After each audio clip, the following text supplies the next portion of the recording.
People of God, come closer.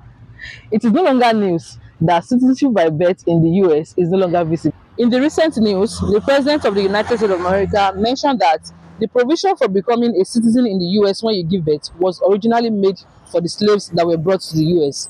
It was more like a compensation for them. Over the years, millions of people has benefited from this provision that was made by the United States of America.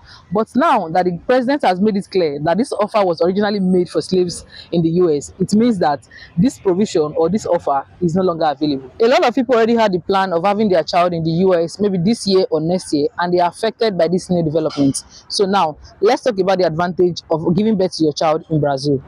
If you give birth in Brazil, your child automatically becomes a citizen, regardless of where you are coming from or your visa status. They have access to free healthcare, free education, and lots more. As the parents of the newborn, you also have the advantage of applying for the residency. And if you have other children before having this child, they can also apply to get resident in Brazil. In addition to that, the grandparents from both sides can also apply for the residency in order to visit the baby in Brazil. After a couple of years, the parents and the sibling of the newborn can also apply to get the Brazilian passport if they meet all requirements. So if this sounds like something you like to do, we encourage you that you make your own research, and welcome to Brazil.